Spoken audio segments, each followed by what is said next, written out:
Evening, everyone, and welcome to the Lavigne Show. And thank you for joining me today. This is hopefully going to be the start of a series that I'm going to be producing and putting on for you. And it's going to be on a subject that's very near and dear to both Jason and my heart. It's Down syndrome. For a lot of our viewers who've been following us for a while, you know our youngest son, Jacob, has Down syndrome. And as you also know, at times he's popped onto the screen. He's a fantastic little man and such a great joy to our hearts. But what I do have concerns about is that even in today, 2025, there are misconceptions about the diagnosis of Down syndrome, of those who have it, their skill set, their abilities, their lifespan. And I really wanted to take this opportunity to try and clarify, put some of these issues to bed, and also to create awareness and hope in knowing that having the diagnosis of Down syndrome is not doom and gloom as it perhaps was many, many years ago, but they're just another little person in our world, and they deserve an opportunity to be here. And that is something, again, we'll be touching upon later. What I did want to touch upon here is, according to the CDC, what is Down syndrome?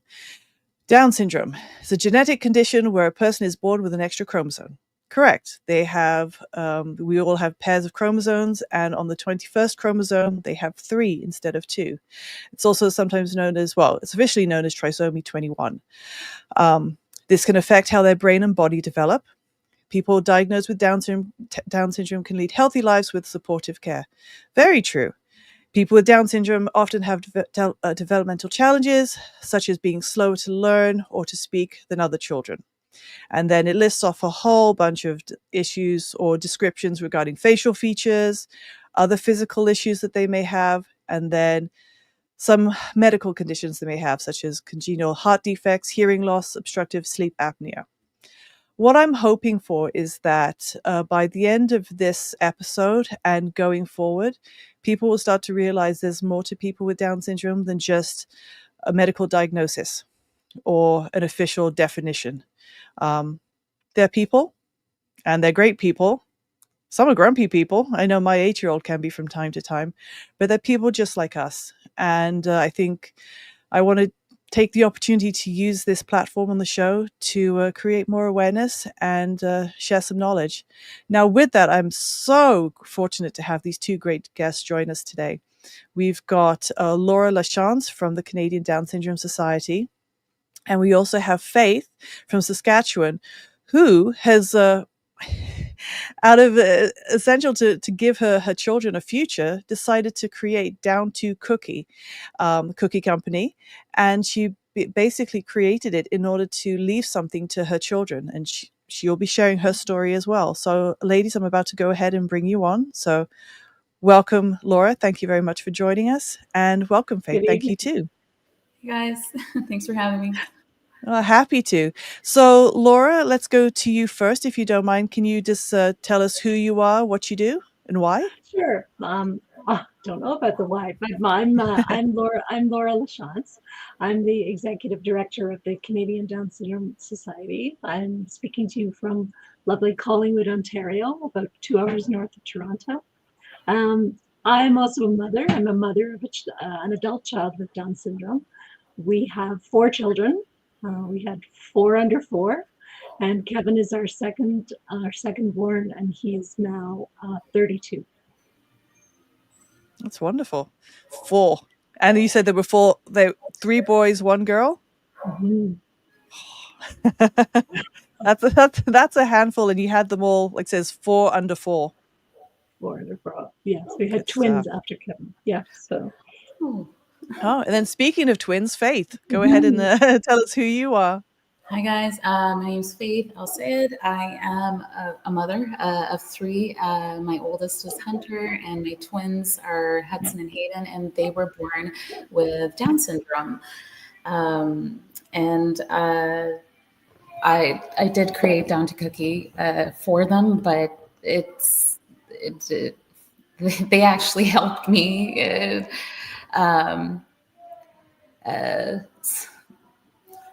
Sorry, I got a little lost here. I created the business to actually to be near them. I knew that their journey was going to be a little bit longer, maybe than my oldest, and I had a quote unquote typical child, and so I was preparing to be home with them a little bit longer, and so and I love baking, and that's kind of how it all came about. And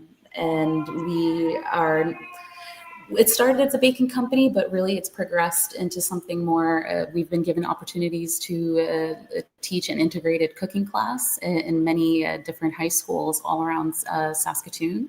And Daniel Olenek, he was my first employee. He has graduated actually from being my employee to working with Cosmo since being with us. And the main thing, the big thing that came out of this is the classes, and we get to talk to children, and we get to maybe create a little bit more inclusivity in the younger generation, and kind of start that conversation a little bit earlier. So that was the door that Down to Cookie has created, and we're so proud of that, and we're just so proud and lucky that we get this opportunity to do this. Well, that's fantastic. And again, the subject matter of this particular episode is Down syndrome advocacy. And so it's lovely to see that you're not only just advocating for your children, but for others within to have gainful employment, because I think the AIM program is what you said that you're affiliated with? Well, yeah, we've been affiliated with the AIM program. We've fundraised for them multiple occasions. Actually, we've also helped start a fundraiser with a powerlifting gym in Saskatoon. They did a powerlifting team meet, and they raised, I believe, over $9,000 for AIM. So we've been kind of connected with AIM in multiple ways. But they're an amazing organization, and they're one of the first organizations that we were linked to once we got the diagnosis at the hospital. So they start from from babies up to 22. So they cover a lot of age groups and different, I guess, milestones and challenges that they target and aim. Yeah. And also the Saskatchewan Down Syndrome Society, that was another one that we were connected with right away. I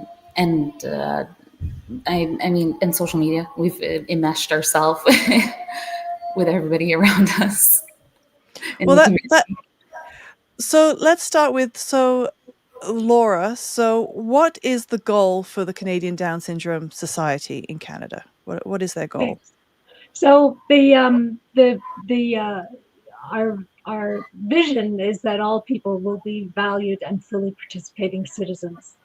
And our mission work is twofold. One, we are the only national organization that provides expertise on supporting people with Down syndrome. We talk about their abilities and their contributions. We provide reliable information and connections to people with Down syndrome and the people that support them, all the while busting the myths and shaping the social and policy context that they live in. And there are myths and misunderstandings before a child's even born in terms of what people expect or what people think. Can you share some of the go-tos, the classics? Well, it's mostly about ability, you know. I've even heard he'll never be able to walk. You know, that's a little bit ridiculous, but you may still hear that. He won't be able to learn, or he won't be able to ski, or he won't be able to. He can't. He's not going to be able to. And how can you predict that for any child? And you know, most children with Down syndrome, even those that may have medical concerns in the first few years of life, typically get over that and get on with living and enjoy a really good life along with their siblings, or if they're an only child, and they thoroughly enjoy all kinds of activities. And as Faith said, it will it will take a little bit longer to master some of the basic things that come so easily to other children, but they get there eventually.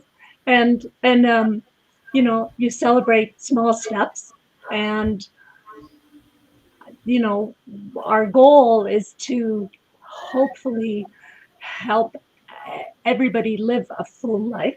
They may need support, they may not need support, and you really can't predict that for anybody when they're small. No, exactly. And then for Faith, your sons they're turning 8.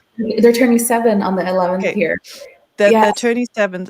How have you seen, like, from first getting the diagnosis to giving birth to going through those first couple of years, and now it says they're turning 7? What have you been blown away by from what you were initially had concerns about to where they are today? Well, honestly, I had it a little bit easier in the sense by having my eldest, who was, like I said, a quote unquote typical child. So I got to see all those milestones and what I was, you know, looking for. And again, I noticed that while it was taking a longer time to get to the next milestone, we were still getting there.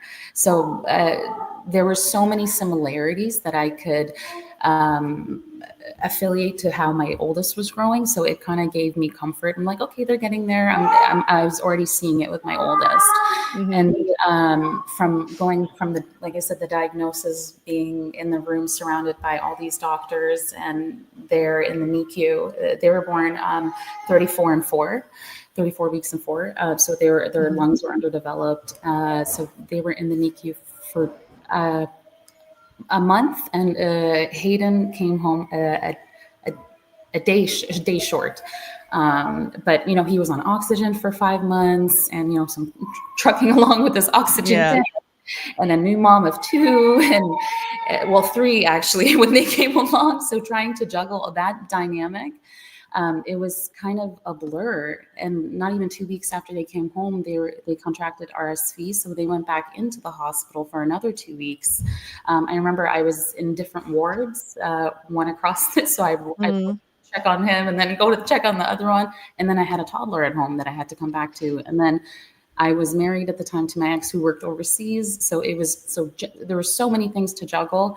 I don't think I like really took it all in until they all finally came home. And then I was like, oh my God, this is like, they have low muscle tone. So, you know, choking is a thing that we had to deal with. Like even the way they drank their milk was different. The way I would hold them, it felt like just a bag of Jello, you know, in comparison to when it was like a stiff, like Yeah.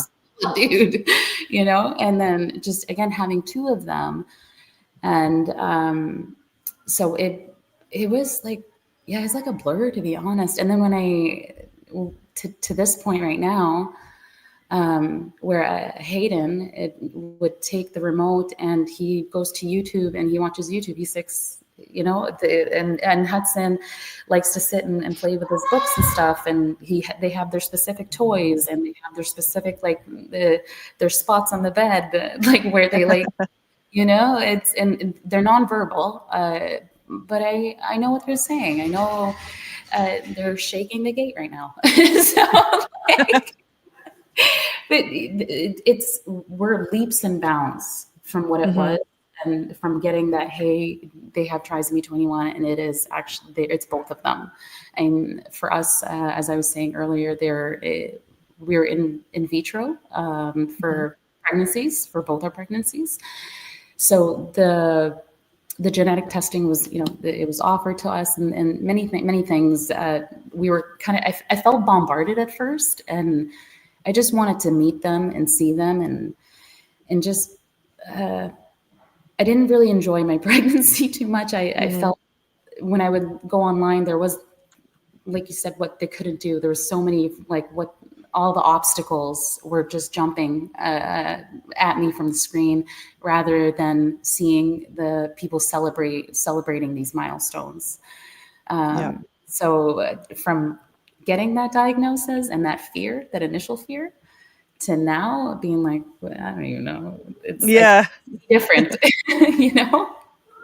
But there's Yeah. still challenges, and there's still things that like I still have a future for them to look to. Are there going to be opportunities for them? Are they going to feel like they are contributing members of society? And it just like my quote unquote typical child. We all feel a part of something and contribute in a positive way, and I want the same thing for them.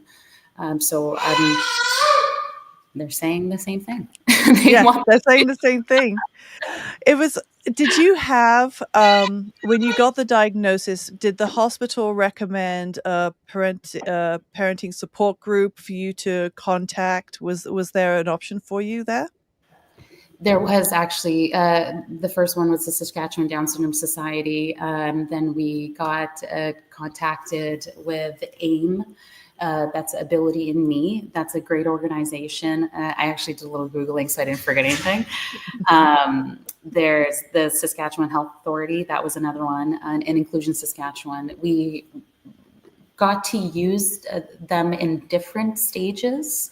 Like, for example, AIM was something that was available to us right away from the hospital. Like, we got a little package in the hospital, and Inclusion Saskatchewan, we got to use more when we were hiring Daniel and figuring out how to integrate and also hire a young man with Down syndrome. And this is something new for me. And I also wanted to prepare myself and make sure I'm giving him everything the tools that can be provided for to help him. So these things, they were available at the hospital. But again, like I said, you're hit with so they're probably not going to be able to do this. They may not talk. They're probably going to be incontinent for a long time. And it's just a lot of like what they're not going to do. And like, how can you even think of that for a typical child? You can't, there's obstacles that my typical child has that, I mean, I didn't know that they would have. And in comparison to what I'm learning about Down syndrome, it's like, it can happen. The same obstacles that my children with Down syndrome, my typical child may have. So it's correct. Exactly. We don't know. Like, there isn't a test for how long you're going to take to potty train. There's no test for that. And I found it frustrating as well that within our diagnosis there was 90%, what's at least what seemed to be 90% of doom and gloom, and a 10%, oh, but you know, that they could also just be fine. That was very frustrating, and I am annoyed that when I look back at that time, that's what I remember. Thankfully, though, Jason and I got through that fairly quickly, and then once we realized that we were blessed with the diagnosis that we were having Jacob, forget having a child with Down syndrome, we were going to be having Jacob. Then I got to enjoy my pregnancy, and then I got associated with a parent networking group called Project 321 Peel. They were going to join us today, but they couldn't. But hopefully for our next episode, they will be, and I'll let them speak to the services and support that they provide. But they were essential for me because they helped me clear my head and really get to sit back and enjoy Jacob and get the information so I have a better understanding. Because with knowledge comes power, comes comfort, and ease of, you know, you can now look forward and be a little bit more prepared. Laura, you are from the Canadian Down Syndrome Society. You also work with each provincial society as well? No, so actually there is no federated model in Canada, and there is not a provincial association in every province. So it varies. There's 50 somewhat groups across the country. Most of them are run by parent volunteers, wonderful parent volunteers. Very few of them are staffed, and each one offers different kinds of support, usually in the region where they operate. So it's while I was listening to Faith and listening to you, it's so interesting. There isn't one size fits all when it comes to Down syndrome. There isn't one size fits all that comes to any child, as a Exactly. parent.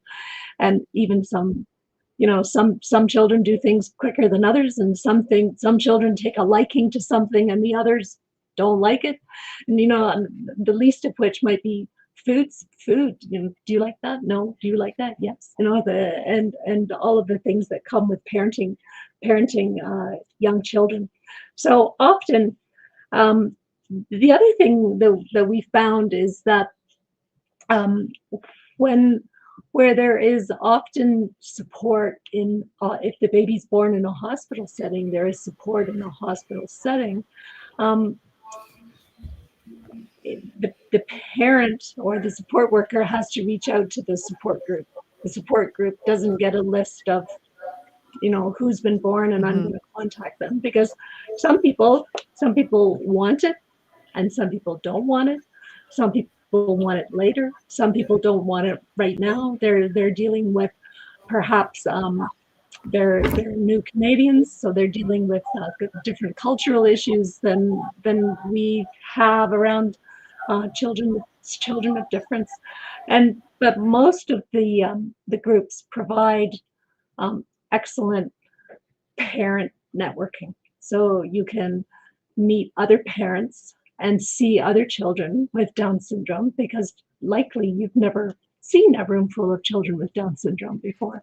And for many people, that's a good thing, and for other people, it's it's the anxiety that they have heading into those situations.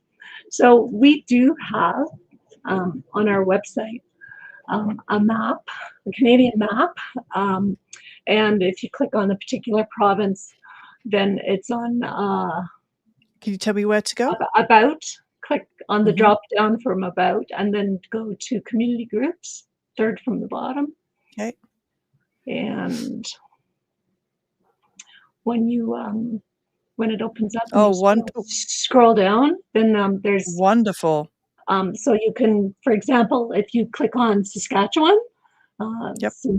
or Alberta, where you're from, and it will give you the names of people that you might connect with. So you don't have to Oh, talk. that's fantastic. You don't have to talk to us about it, but and if you click then on AIM, for example, it'll take you to AIM's website. So Okay, so let's go to there. so it's a little bit of interactive to know who it is you can connect Wonderful. with, because if you live in a city, or if you live more urban, if you live rural, what how does that work? Because there may not be the same type of support available in your region, depending on where you live. Most of the inclusion Saskatchewan, inclusion Alberta, it's called community living in Ontario, but some of them have changed their names, provide really wonderful supports and connections to families, and they would likely connect you with a caseworker or with someone that you can connect with and develop a really good relationship and ask all kinds of questions that are on your mind, but you haven't asked anybody. Laura,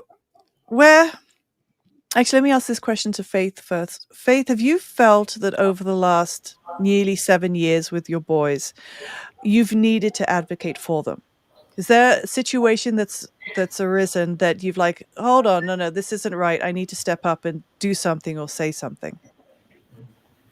For me, it hits me more on a personal level, because I didn't have the support per se when we got the diagnosis, and when we even when they were born initially. So my advocating was a personal thing. It was, you know what, I'm going to show you guys that this is not right, and what you're telling me that they're not going to be able to do, I'm going to prove you all wrong. It was more on a, I'm going to prove everybody wrong kind of thing. It was just a personal thing. So that's honestly where it started from, where my advocacy started from. And I just wanted to showcase their abilities rather than just concentrate on all the aspects and the things that they were not able to do.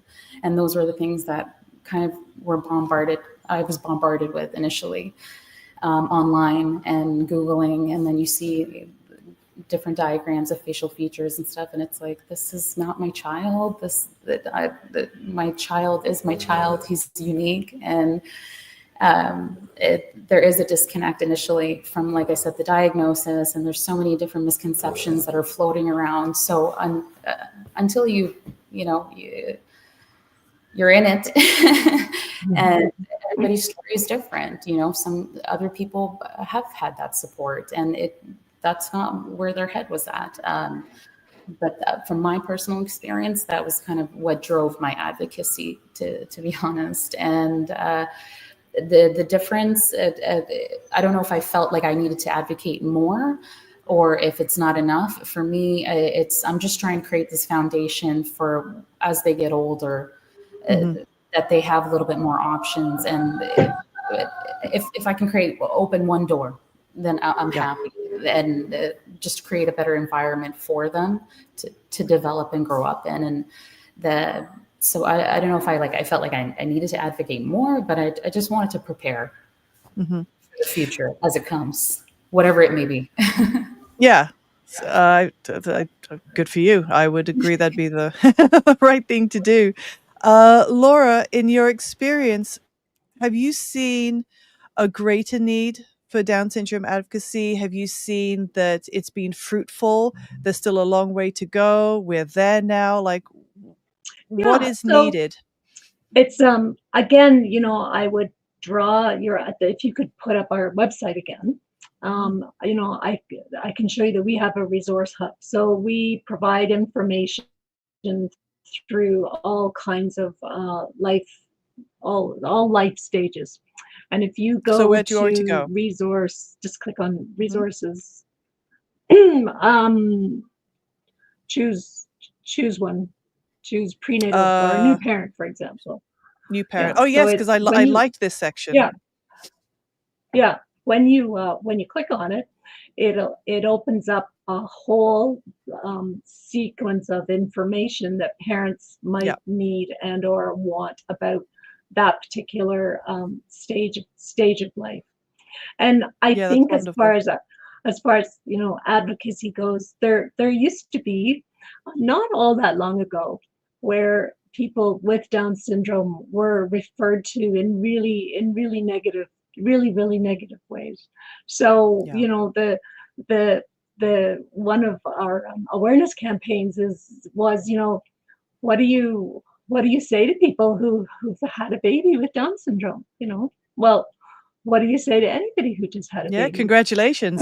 Congratulations, and it's this sort of, I don't know if I can say that, or should I do that, or is it okay to have a baby shower? And so this is just kind of and it's well-meaning cousins and neighbors and friends who just don't know, and I think that's perhaps the earliest advocacy, where hopefully they would come to our website.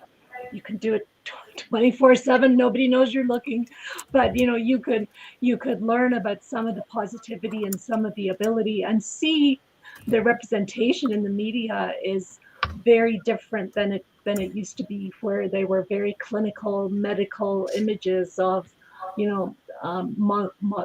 mongoloid was a word that was used, and that now we share wonderful photography, and there's really been a change of the representation in the media, and I think that's kind of the first advocacy piece.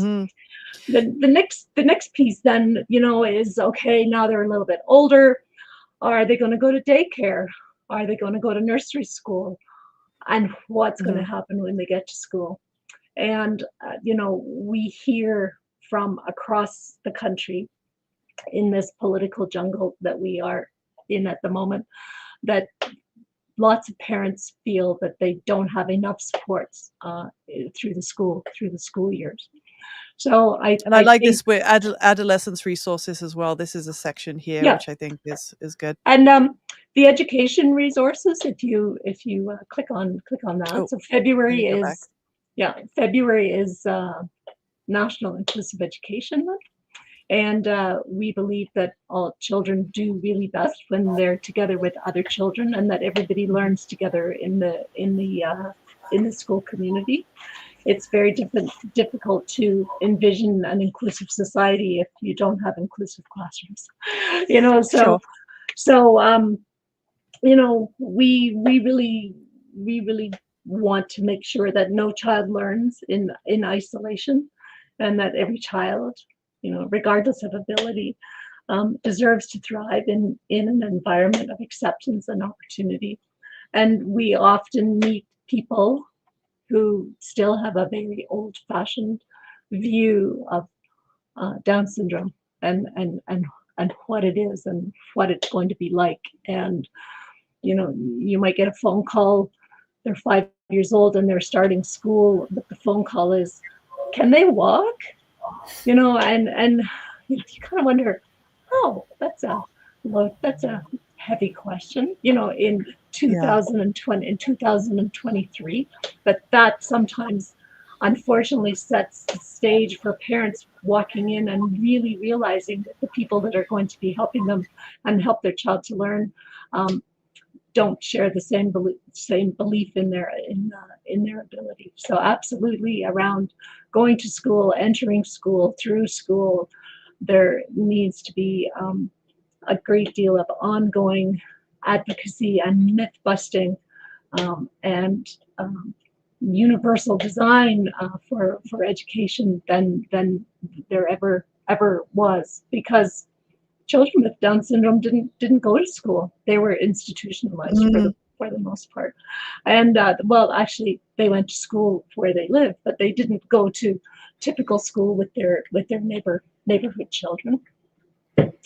So I think definitely right across the country, there's a call to governments to invest in policies and programs that foster learning together, and that every child belongs, and diversity is celebrated, and learning is a shared experience, so that we work towards the inclusive life or the inclusive society that we hope our children will live in 20 years later, when they're Yeah. when they're through school.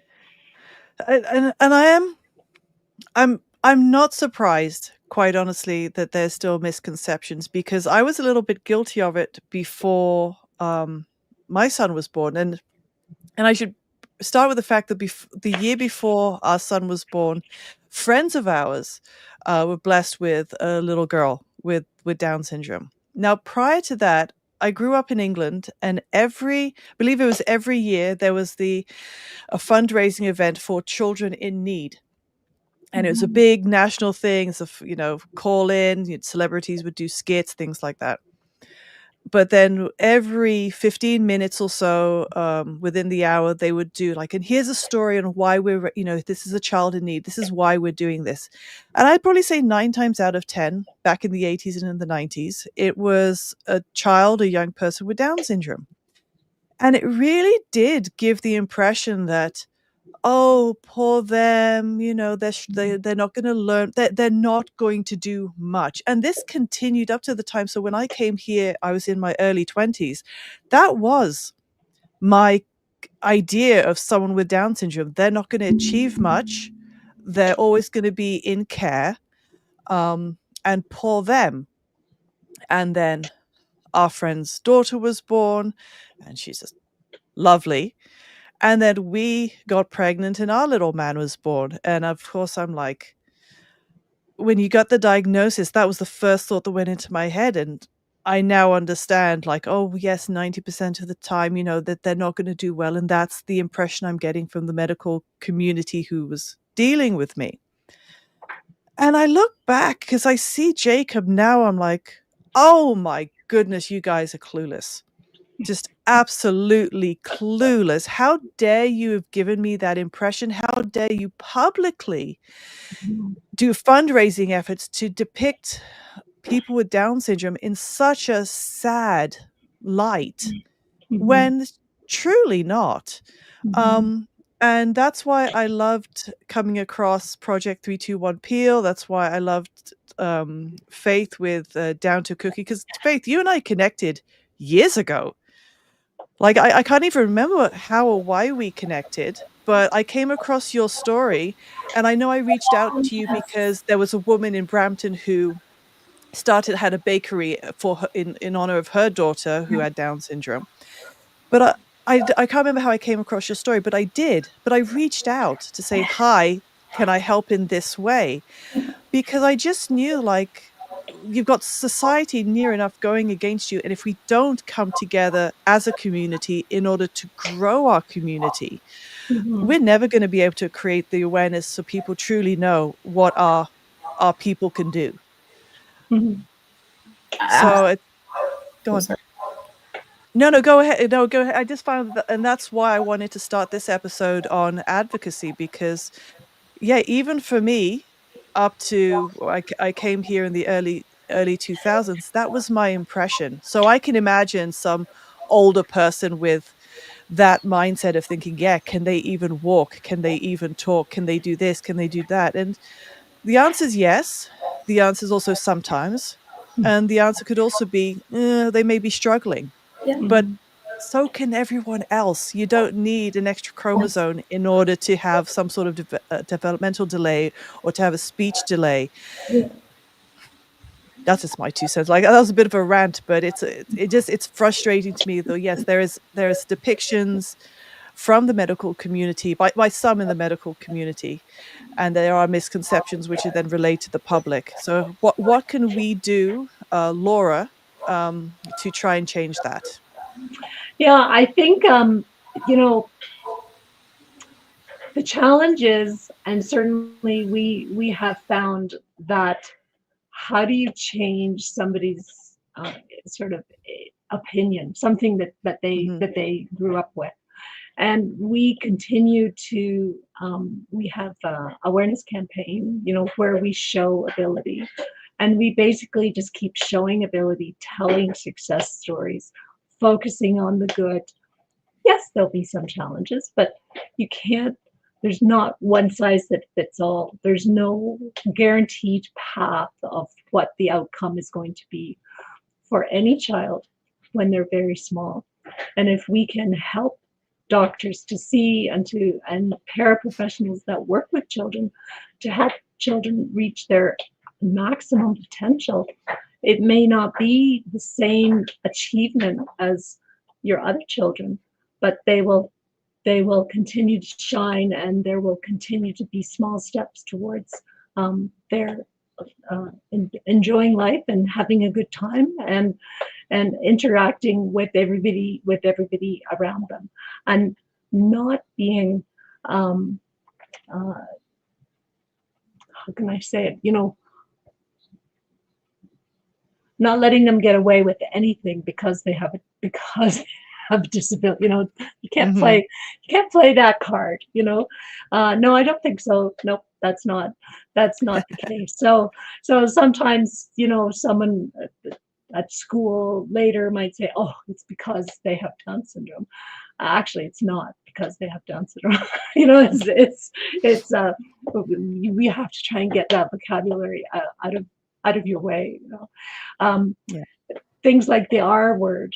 There's been a lot of campaigns to not call our children retarded, and there have been even the language around having Down syndrome. They're not a Down's child; they're a child who has Down syndrome. So it's continually still.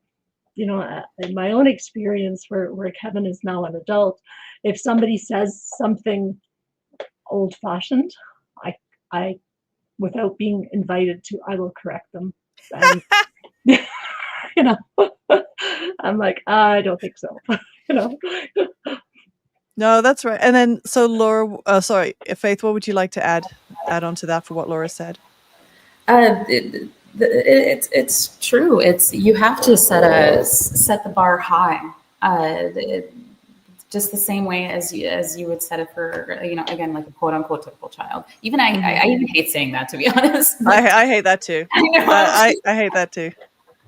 I'm like, just somebody without Down syndrome.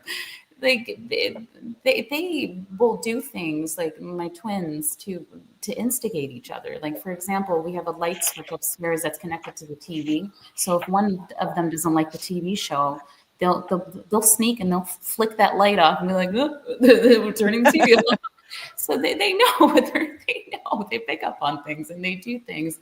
But also, I think also highlighting on some of the hardships a little bit, not like what they can't do, but like, for example, the incontinence and things like that, just kind of preparing people, be like, this is what you may encounter. But it is what it is. And teaching people to kind of take it with stride. And also, I think letting people know that there's people that are going through the same thing as you are. So like, one of the things that helped me initially was I immerse myself in online on online social media and tried to find people with the same similar stories as myself, and just to kind of not necessarily prepare myself, but I just wanted to see and if they're going through it, and I didn't want to see just the pretty pictures. I didn't want to just also say, I felt like you were either getting this is amazing, it's so great, and or it's like, woe is me, this is so horrible. And I wanted to see the people that are just sitting there at the lunch or at the the kitchen table having their suppers, normal and day-to-day things that I was doing before the diagnosis. And it's just showing people that you're going to have good days, you're going to have bad days, and you're going to have great days. And it's all multifaceted, whether there was a diagnosis or whether there wasn't, That's kind of, I guess, my 2 cents on that one. What I've also discovered as Jacob has gotten older is that he's quite happy to advocate for himself too. I have been guilty of being a overbearing, hands-on mum when it came to him with regards to, oh, he can't eat solids yet because, he's still having issues. And then all of a sudden I tried him with, because like he didn't want Cheerios, and or I'd mixed Cheerios with yogurt, and he was having issues with it. And then I think one day, which I think kind of kickstarted his obsession with them, I gave him a piece of croissant, and he was like, hum. And next thing I know, this kid's chewing. And I'm like, really? You could do this all this time? He chewed, he swallowed, didn't choke, no issues. And that prompted me to start him on real solid foods, just not mushy food. And he took to it like a champ. Like, he was all over the pasta. He was all over the breads. He was all over the spaghetti sauce.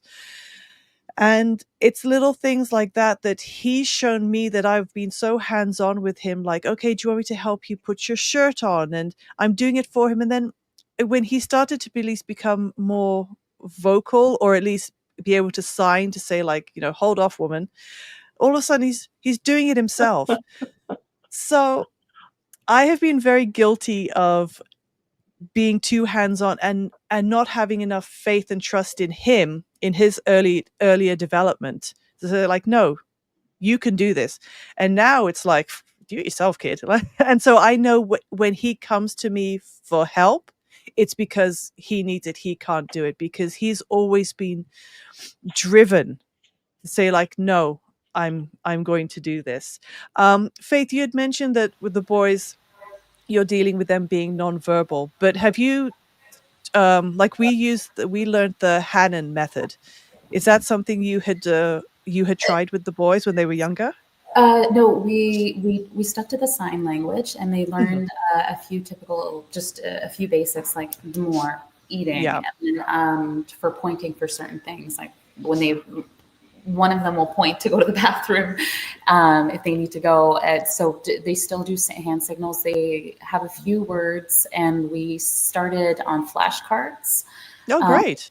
As well. We when they were born, it was just obviously right before COVID and stuff. So we kind of we started to get into the classes and meeting people and the families, but then we all had to pull back, and then we started to do the online classes and stuff, which didn't really work for the age group that they were in, to be honest. I mean, it's all different, right?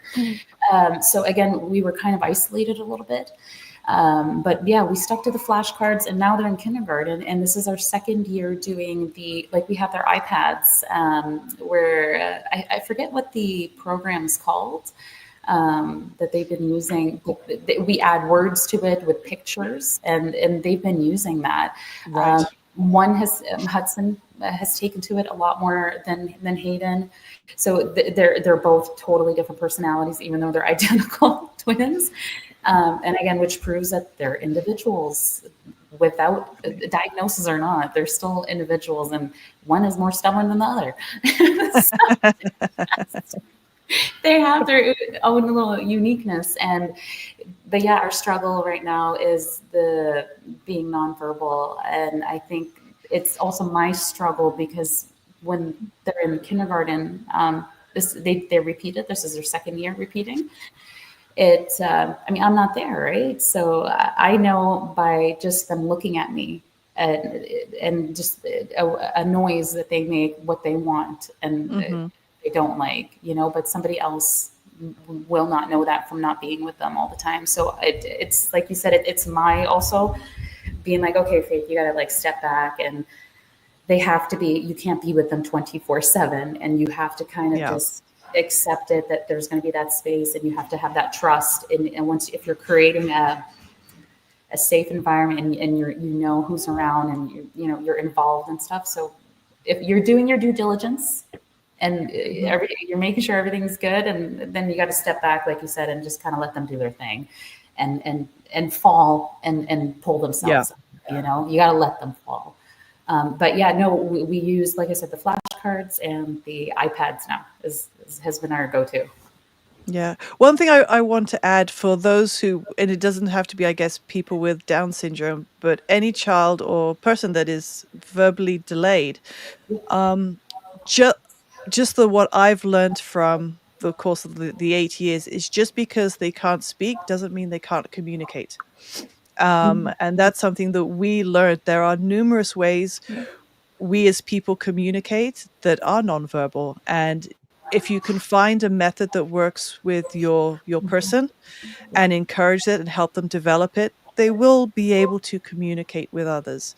And like I said, that was just something that we came across, and it gave me hope that when I was learning this Hannon method, which started with owling. So if your kid goes, ooh, you go, ooh. If the kid lifts their arm up, you mimic them. You basically owl them. You copy them. And when we did that with Jacob, he's like, what's this? What am I?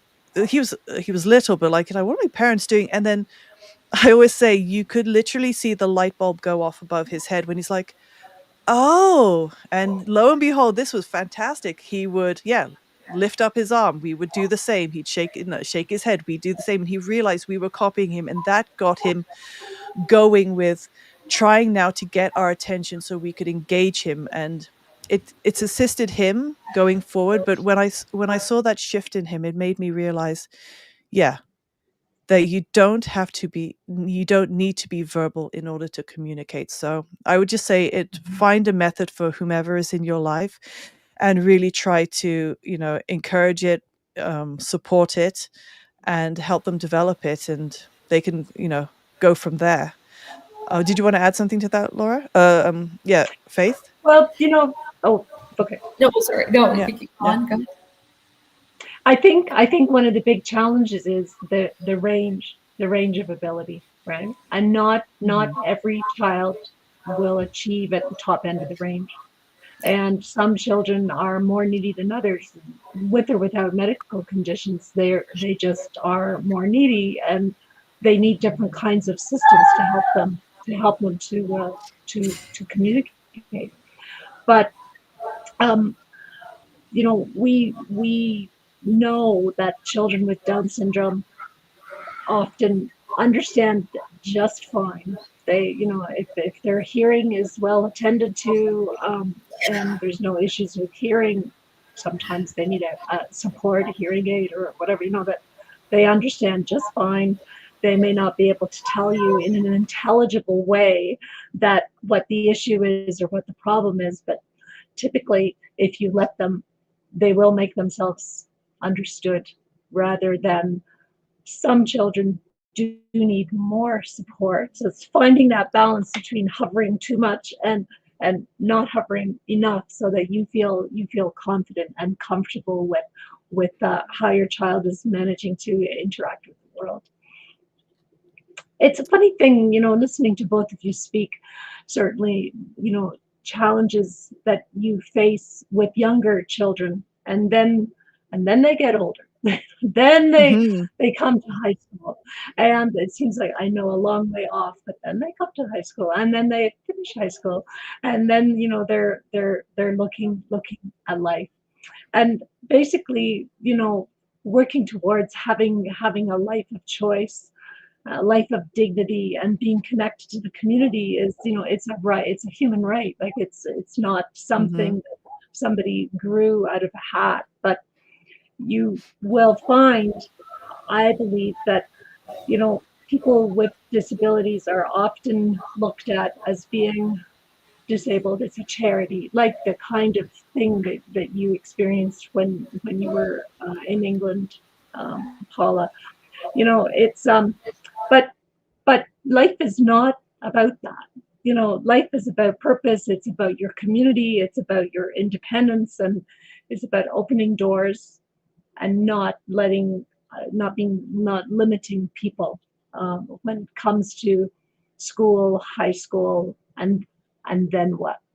Then what? Now what are we going to do with the rest of our life? That's And if you right. don't if you don't start thinking about it early on, it's very difficult to come to that cliff at age, depending on the province you're in, age 17, 18, 19, 20, 21, and then be faced with the then what? Now what? Now what do I do? So there's that juncture, and then there's also when they get older, if they develop health problems related to aging. What do the finances look like?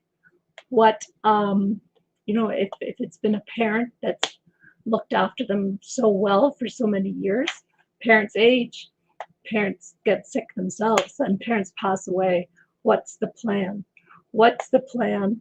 How do you advocate to make sure that there is a plan, and that you've read about or made yourself aware of what should be considered, so that you're, as you would for all your children, or for your own parents, or you need to make sure that there's a plan. Everybody understands, everybody knows, there's no secrets, it's okay to ask questions. And it's that kind of lifelong advocacy to make sure that it's not just the issues that people with infants or young children are dealing with. There is ongoing advocacy right throughout the whole life cycle.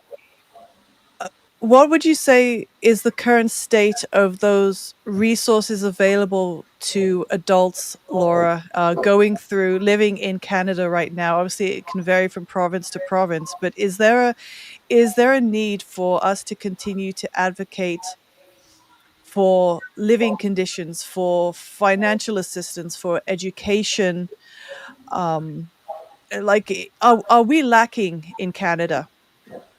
Well, from the outside in, if you were to be at the United Nations and they were to rank countries, Canada is a bit of the land of milk and honey compared to some other nations that don't have healthcare, don't have a health Hmm. system, don't we're miles ahead of some of the other countries, and yet here we are in Canada. Oh, we need this or we need that, and we don't have this, and we don't have up. It's too hard. I'm tired. I'm fed up. My child is now 21, and I just don't want to. I don't want to do this anymore. So it's and I think because people with Down syndrome had a shorter life expectancy not that long ago, a lot of people never really learned or even thought about, and then what? What's going to Hmm. be after school? What are they going to be doing? What do they like doing? What would they like to do? letting them have a voice, even if they don't speak clearly, you can still determine what it is that they might like to do and how it is they might like to enjoy their life. So I think in terms of resources, say for employers, so you're 21, you're 22, and then what? School's over. Well, what does everybody else do? They get a job. I'd like to have a job too, and there's quite a roadblock at the moment that I think a lot of different organizations are working with and offering supports, and perhaps in the not too distant future we'll look back at it and it won't be as challenging as it is now for some people in some places. The same way as some of these schooling and learning and before technology, and with even a prenatal diagnosis. So I think it's something that a lot of groups are working on. A lot of it's available, and it's going to become expected because that's what you did after you were finished school. And I was talking about faith. It's backing it all up. Back, what was your first job? How old were you when you first started work? Did you stay there for 10 years? No. It was a stepping stone to something else. But unless you tried it, you didn't know whether it worked out or whether you liked it, or whether you liked it or not. So not only is the employer dealing with how do I best communicate and best accommodate somebody who has different needs, it's the individual themselves and their parent or their caregiver that's what teenagers do. They move through those early work jobs. They move through those early years. They are helping. They're helping the employers change their ways. They're helping the employers to listen. Another place where there's some advocacy work happening right now is through Down Syndrome International and Inclusion International. And it's a project called Listen, Include, Respect. And it's a website, listenincluderespect.com. And it has some really interesting guiding principles on how to help include post school, after school, during, how is it that you need to start with the language, and how is it that you need to start, it'll give you some ideas about the guidelines, and this is the kind of thing that I think is going to become more mainstream as we move, and there's an expectation from families where children have shown at a much earlier age, and it doesn't end when they turn 21. Right. Exactly. Things just all of a sudden just don't stop. Absolutely. So I would agree. So I'm just sharing that out, listenincluderespect.com. What are you seeing for our future, Laura, in Canada for our people with Down syndrome?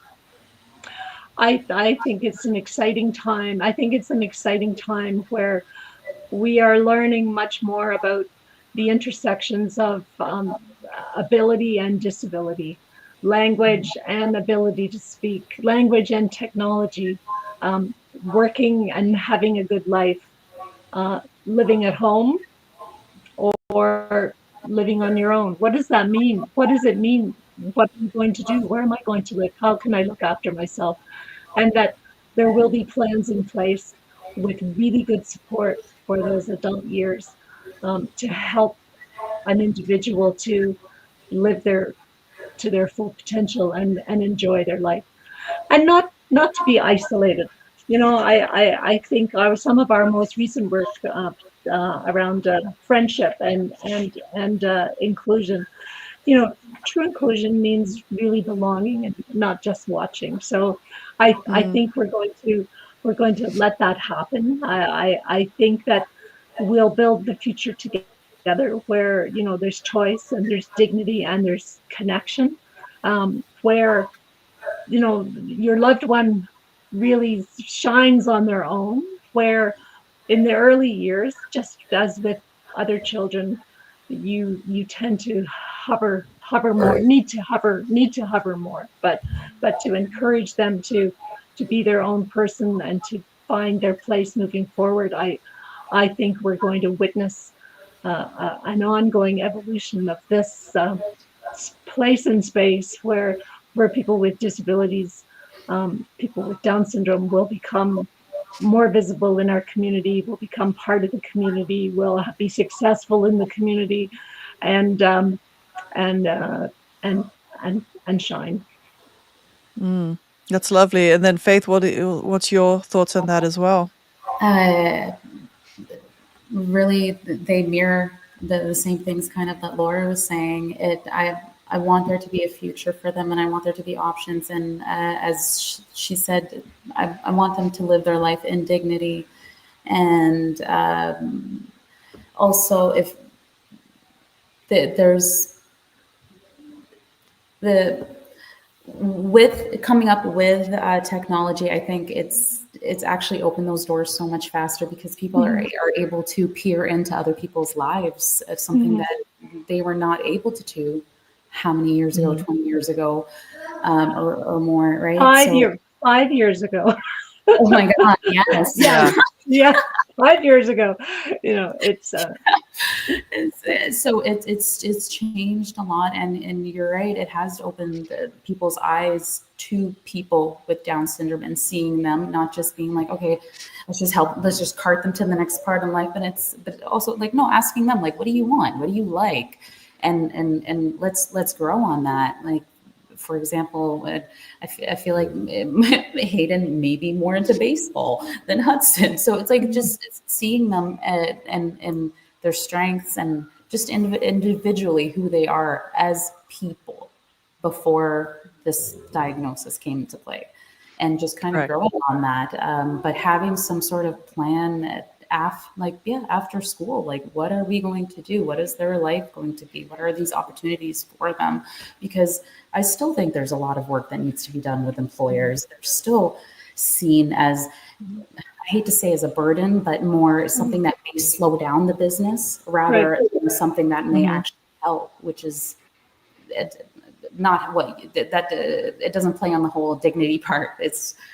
I don't want people to hire my children just because they want to do good or it's their good deed for the day. No, it's can my child, or when they're an adult or at that age to work, can they assist your business? Can they help you Right. make themselves feel better? Have a part in this world rather than just be a part of it. It's and yeah, just see them. I want people to see my children, not just see them for them having Down syndrome. I want them to see Hayden for who he is, and I want them to see Hudson for who he is. Just like I want them to see my oldest child for who he is, Hunter. All these things, and just as people first. But yes, there's a lot of work I think there needs to be done with employers in creating more opportunities for them, rather than just wipe this table down or stock the shelf. Right. There's more for them to be able to input in, and their input is valuable. And if we can see that, I think the future for my children and Paula, I think you could speak the same. We're kind of in the same age group here with our children. That's probably what we want. Just kind of opening these doors for them, not because they have Down syndrome and people feel bad for them, but because they could be a contributing member into their team. That's right. Here. I completely agree with what both of you said, and we all want a future, and it doesn't matter if we have Down syndrome or not. We all want dignity, to be respected, to be valued, to be valuable. It's absolutely no difference. That's why like I look at Jacob and I see what he tries to do for himself every day. All I can do is encourage that, is be the person you're going to be, work hard, try hard, and do that not only for yourself, but yes, for others in the workplace. Like, you get so much joy out of accomplishing something, like we all do. Mm. And so exactly, yeah, our people with Down syndrome are exactly that. They're people just like you and I, that we all want the same things. And so I think continuing to support groups like Canadian Down Syndrome Society, or whichever Down Syndrome Society is in your province, whichever Down Syndrome networking group is near you, reach out, connect with, support, share, because there could be a pregnant couple out there who are making a decision. There could be a new mom and dad out there wondering what's going to happen next. And yes, there could be a preteen, a teenager, someone who's finished high school wondering what's going to happen next. So we need to create that awareness, share that information, support them, in order to give them a community to rely on and to be a part of. I think that's what I would like to see for my son and others as well. And breaking those myths that Oh, still yes. kind of hang over our heads. You know, it's like, again, like as you're saying, Laura, their life expectancy has, like, even that has changed so much, and that information coming in the past years. So just, yeah, just I think giving people options. I think in making them available, and like I said, we're in this technology world, so taking advantage of this technology that we have at our fingertips, Mhm. reach out to one another, and it, like you said, it could change that decision that you make with Yep. that diagnosis, getting that diagnosis. Yeah, I would agree. And so, ladies, if you could hang on, we're going to go switch over to our supporters area. But public, thank you very much for joining us. I hope you've been able to get some information that either will help yourself or help somebody else. Please share it. I've put in everyone's links in the chat. Oh, and before I forget, actually, I'm sorry. I wanted to share with you. Well, let me find it here. Where is Down to Cookie? I wanted to go ahead and share this out so you could see what Faith has been working on. I So checked it this is out. down, yes, this is Down to Cookie. So yes, we are a home-based business where we bake and sell artisan stuffed cookies fresh to order. 10% of our profits are donated to fund Down syndrome research. And I just want to see some of the photos here, because let's see some of these delicious cookies. Oh, and of course we see the beautiful kids as well. But yes, And Daniel's but no, there. but no, and this is what we need to do. This is how we advocate. It's starting a business in order to help give something to your children, or to help employment for someone with disabilities. It's by creating societies to create information and give resources and support to others. It's even just reaching out and saying, hey, is there anything I can do to help? This is the community that we need to grow, and like says, keep up the advocacy. It can come in many different shapes and forms. So even if it's not just Down syndrome, if there's something that's important to you, see what you can do to add to it, because there's going to be someone out there who perhaps needs it. So if we can do our bit, I think that would be a good step forward to helping make Canada great again. Let's try and copy that line. But otherwise, public, thank you very much for joining us. And Jason will be back tomorrow with a huge episode with about 3 guests who will be talking about the Khalistani movement within Canada, the Air India um, bombings, and basically, yeah, just talk about the state of Canada and this this movement within it, and getting some more information to share out. But otherwise, I hope you all have a wonderful evening, and take care, and God bless.